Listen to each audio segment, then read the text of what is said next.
哎，朋友，喝酒有酒就有故事，虽然是红酒了，哎，红酒也有一段故事的。比如你喝了这支红酒，意思说喝完了啦，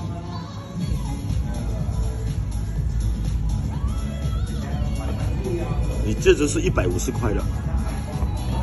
你第二支不可以价为150块的，你要换，所以呢，第二支一定要 upgrade 的，或者是250，好，那来换一支了。而且专家讲，连杯也要换，你不可以用回以前的杯，明白吗？一定要把它换掉。